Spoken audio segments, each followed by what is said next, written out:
What's going down, everybody? Brother Stevanius here. Welcome back to Command Center Wargaming. In this video, we're going to be having a look at the Psychic Awakening overview for the Deathwatch. Okay, so it's coming up here. Now, one thing I've noticed straight away, I'm actually a really big Deathwatch player. Love Deathwatch. Got a pretty substantial army of Deathwatch. It's actually due up for me to start painting them again.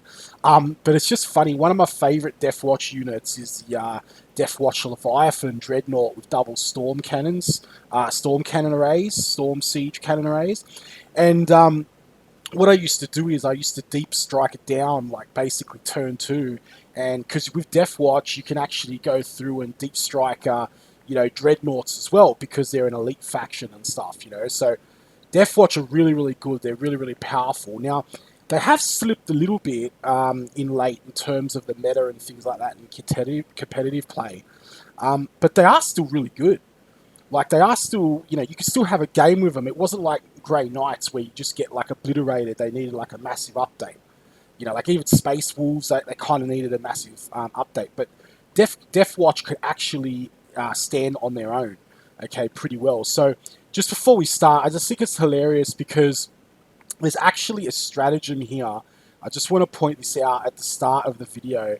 It's basically for a dreadnought, and it's the same half damage stratagem that was basically in there with the Iron Hands.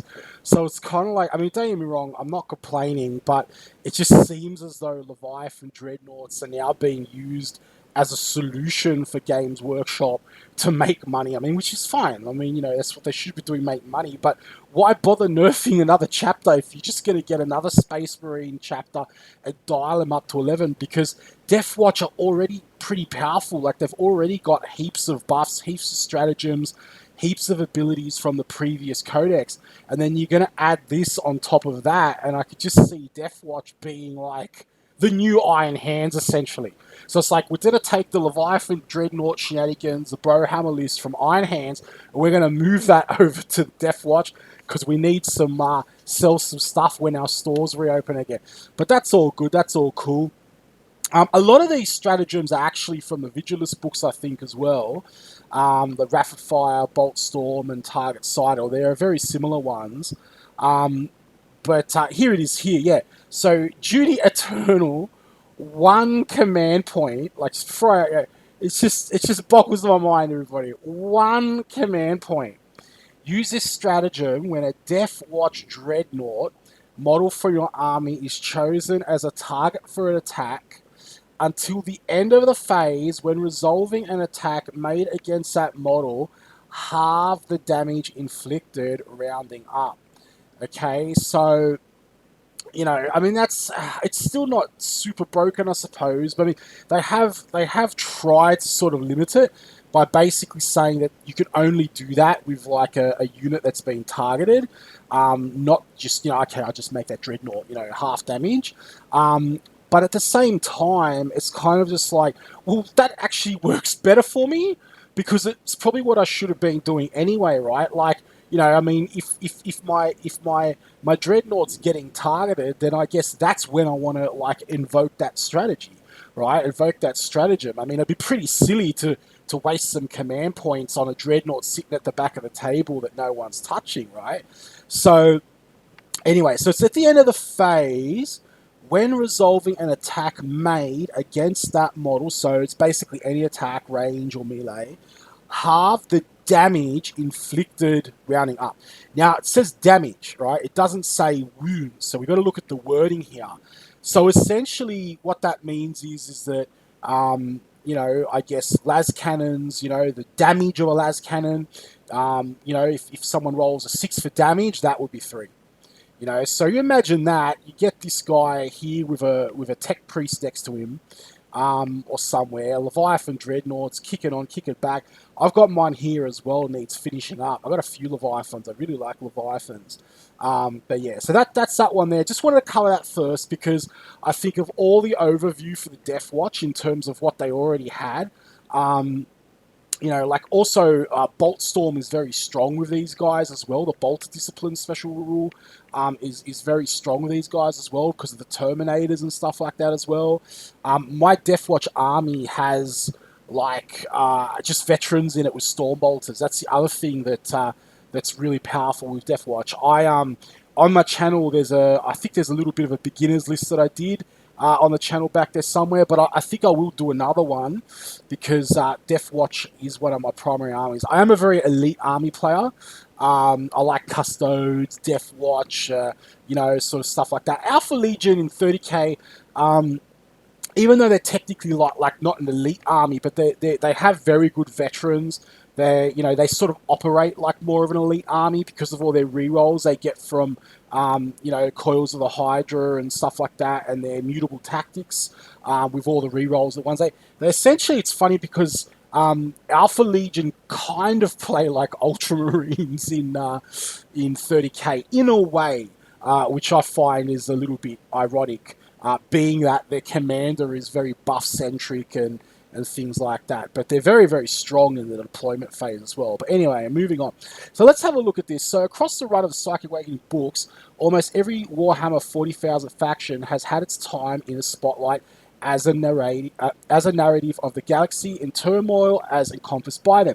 As well as the story, each faction has received rules updates to give you more options on the battlefield. Now, I think I know what they're going to say there. They're going to say, oh, well, we've left Deathwatch alone. But, guys, you've left Deathwatch alone because they haven't really needed anything up until this point. Because they've always been pretty strong, So, and so same with Harlequins. Like, Harlequins have been pretty strong too. It's funny that as well because they've actually married these two sides up a lot, Harlequins and Deathwatch, even putting the box set out, the Death Mask, which I have back there, which is a fantastic box actually. It still have the Harlequins sitting there, I haven't finished them yet. But yeah, I guess it's because you've got, two elite armies, I suppose, like going up against each other, so yeah. So, the Deathwatch and the Harlequins aren't in the books, but remain forces to be reckoned with. As such, they're getting new rules like everyone else. But in their case, across 2 issues of White Dwarf, first up, there are the Xenos hunting space marines of the Deathwatch coming your way in White Dwarf 453. Let's take a look at what's coming. Right, so hang on a minute. So these rules... So White Dwarf, so Deathwatch are actually being released in the White Dwarf. That's interesting. Okay. Let's take a look at what's coming. The Imperial's Elite. This update brings Deathwatch in line with the rest of the Adeptus Astartes brothers.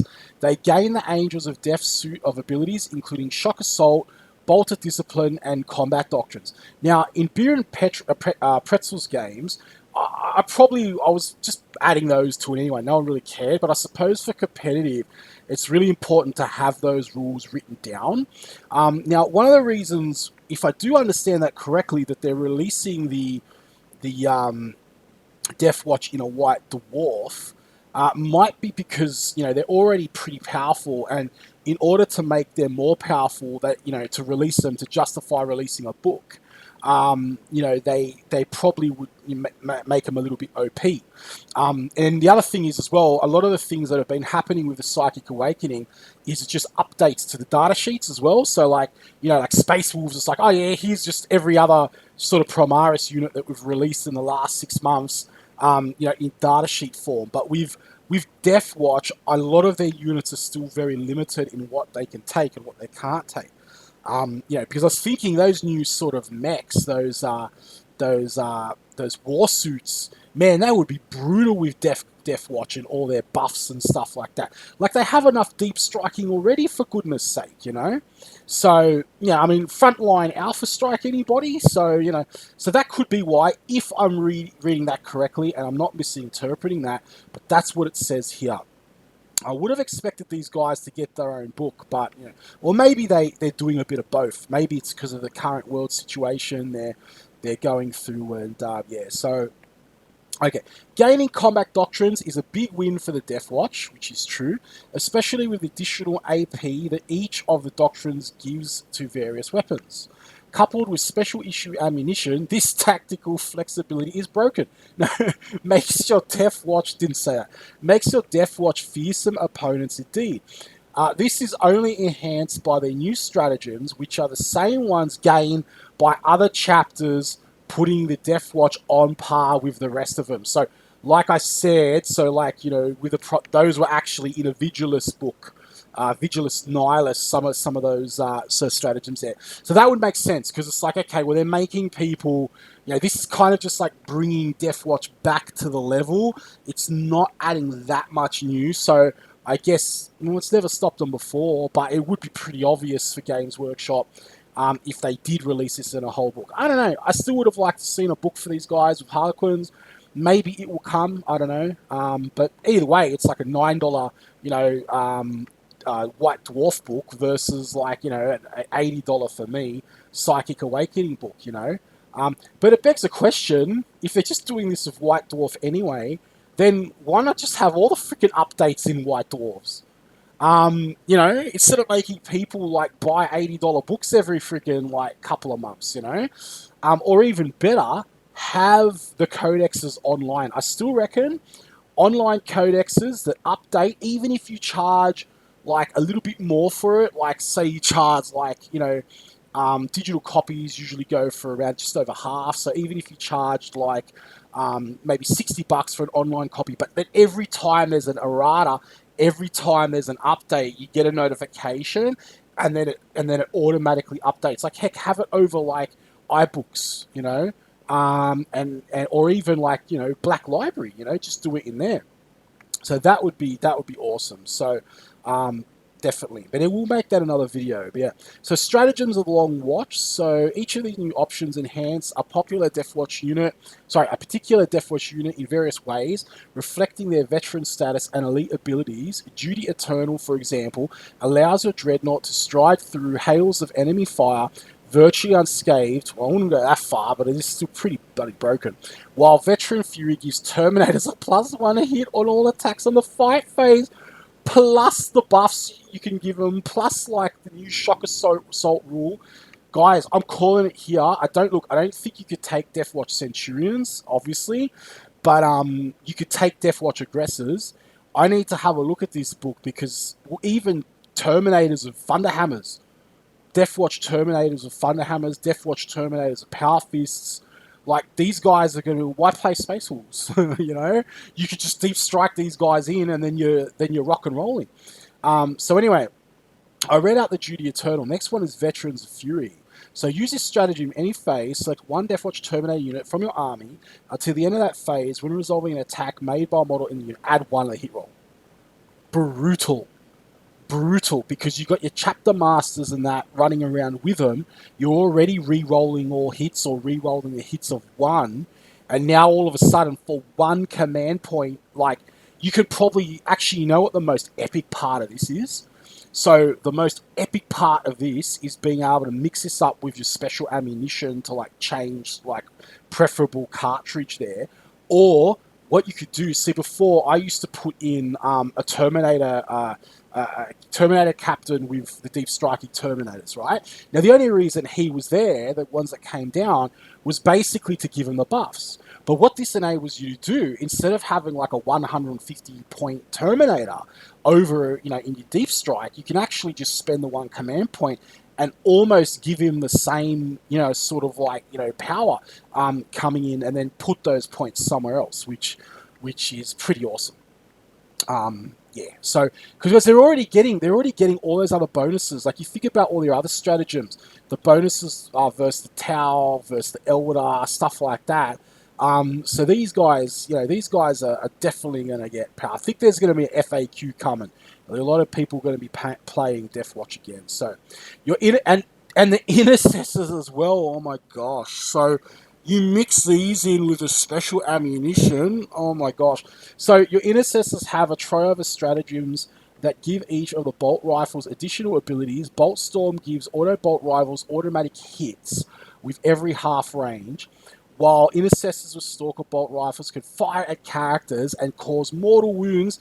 Special ammunition, anybody using target-sighted rapid fire turns bolt rifles into rapid fire 2 weapons, doubling the firepower of squad armies with them, and the bolter discipline with a tactical doctrine active. This doubles against a close range form of storm of armor piercing shots with few foes will survive. So it always was. So my Deathwatch army, aside from veterans, was very, very Primaris infantry intensive.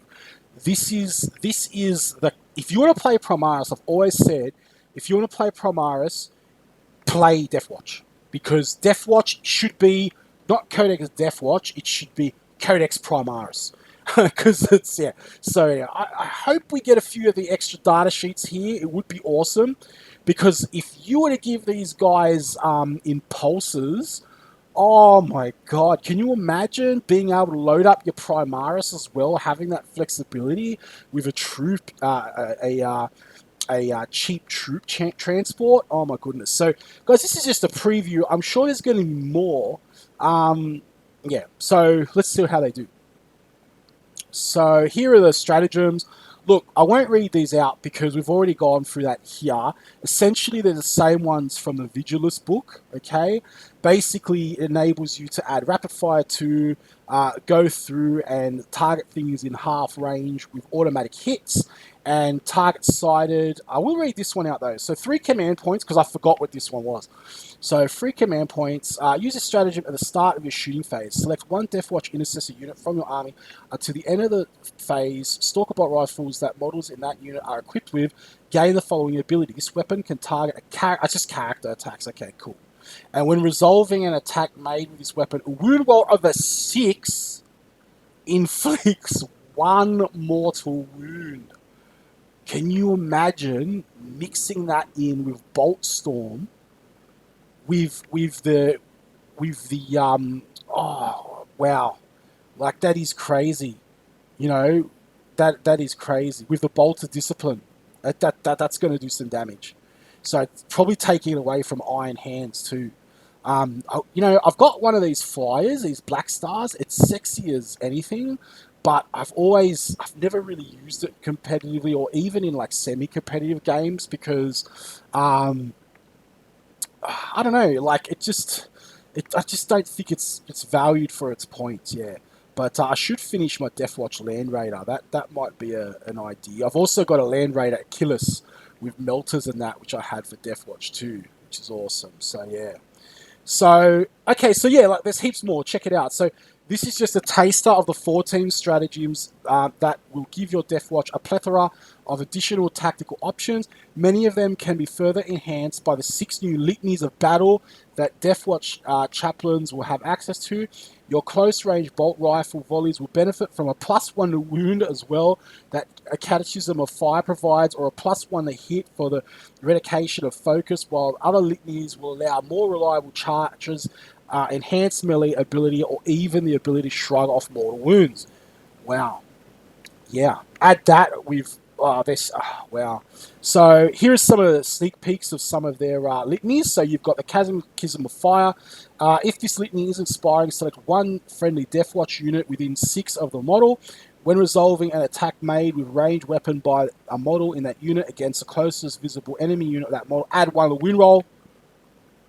Freaking crazy. So I'm thinking Chaplain Dreadnought in with the Terminators. Yeah, that might be a thing. Although I got to check to see if Deathwatch can run them. But there should be a way around that. I'm pretty sure that they get Primaris chaplains and stuff. Recitation of focus. So if this litany is inspiring, select one friendly Deathwatch unit within 6 of the model. When resolving an attack made with ranged weapons by a model in that unit, add 1 to the hit roll. Right, so you've got even more ways to add 1 to hit. So, like, and it always has been the case with Deathwatch, but, like, they're just all in their buffs. So, finally, the update gives Deathwatch Intercessor Sergeants new weapons options, including hand flamers, power, that's pretty cool, power fists, excellent, thunder hammers, providing you with loads more tools to see. So, it's like, imagine this, you got a 10-man squad of Intercessors, you basically have them in range of, like, you get them well, you don't even have to do half range now because you got the stratagem for it. But just randomly, just give your Deathwatch Sergeant Intercessor Sergeant a Thunder Hammer, just in case someone decides to get close. Or why don't you just go and like smack out a vehicle while you're on your way there? You know, imagine that you're in an impulsor. Hopefully we get it, and then you're traveling up the board, and then it's like, oh gee, it's a random friggin' predator just over here. We just might hop out and just put our electronic fist through that armor. So yeah. Anyway, all right, everybody. Look, I'll wrap this video up here. Okay, wait, here, there's information here about the White Dwarf. So, you'll get a hold of these rules in White Dwarf 453, which will be available on sale in digital form on 2nd of May. If you want to plan a Deathwatch army, you can download the ebook of the Codex now and pick up the virtual vouchers, start buying army, blah, blah, blah, blah. For every year, we know about the awesome offer, okay, about the extra £5 or £10 for the extra money to pay. But yeah. So look, once again, I'm reading again here, everybody. It is saying once again that these rules will be in a White Dwarf 453. Okay, so it kind of sucks because it means they won't get access of any of the new stuff properly unless the White Dwarf ends up being like this thick. But yeah. Anyway, everybody, look, don't forget to subscribe to the channel if you enjoyed the video. Give the video a like, thumbs up, whatever. And I'll catch you in the next one. See ya.